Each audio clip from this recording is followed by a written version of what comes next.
talking art. And in this segment, we're going to talk about spoken word because at the end of the day, I believe the art in the part of spoken word comes in because we like to vent. Me, I like to vent. So, me being a spoken word artist in my previous life, I feel like I should speak to a few other spoken word artists.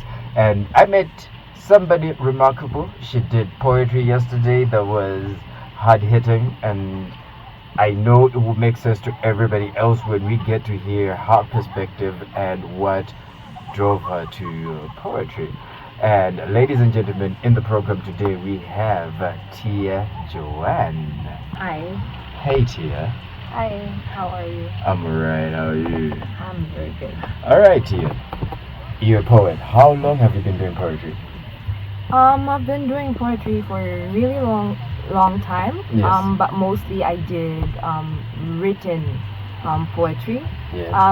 It's only in somewhere in 2014, 15 thereabout where I started doing spoken word poetry because I was reciting my written poem and someone was like, the way you're reciting your poem, it seems more like spoken word poetry, so maybe you should like try to lean more into that. And at the same time, I'm a music artist as well, so I rap, so it just made more sense as well to just lean into spoken word.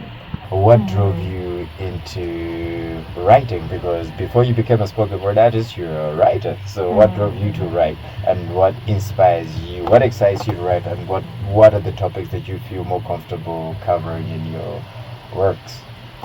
I've always written about my feelings, so poems have sort of been like my diary in a way, but also just how I observe the world. So even when I'm not writing about myself, I'm kind of like observing the world through someone else's eyes and like trying to go through the thought process that they'll go through, like depending on like what they're experiencing in life and like what emotions they're feeling, like the intricacies of all of that has always fascinated me. So I am very fascinated by feelings, but also I am more fascinated about healing because I feel like we all have wounds, we all have trauma and things that we need to get past. So that's really like the heart of my poetry, the heart of my music, and pretty much everything that I do, because my sincere hope is that that people heal, because hurt people hurt people. So even so if I look at someone's pain, I'm like, oh, that has nothing to do with me.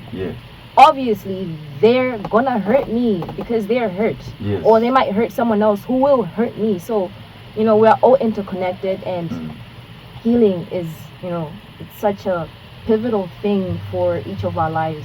This is just me trying to find out. So you're sure if somebody comes out and listens to your poetry, they'll not judge your entire life from the poetry because you use it to express your feelings? As I said, I personally use poetry, and I won't say it in a nice way. I use poetry to vent my anger. Like I personally felt like poetry is one of those. It's the voice. That inner voice that you have is poetry for me. And with you coming up and saying, no, you focus on healing. Aside from just trauma that some of us focus on.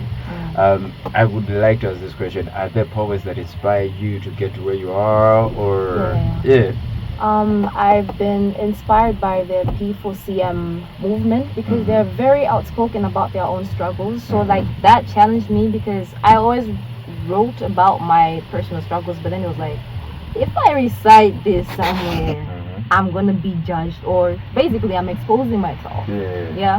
So for me, when I heard their poetry, it was like, oh, these people are very outspoken in their poetry, and as I am listening to their poetry, I'm relating, but also, it's helping me see and process every single thing that I've been through.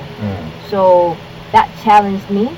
So pretty much the P4CM movement, the likes of Jackie Hill Perry, Ojuamba, I've been inspired by, poets from here as well. I'm trying to remember this poet, but it's a Malawian poet who wrote about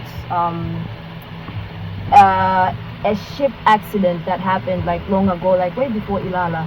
And just reading the collection of poems, it was so inspiring because like they took time to actually research this historical thing and bring it to life in these poems, and it was just like, oh wow, like this is truly inspiring. So yeah, I'm also inspired by Hugh Malawisi. So yeah.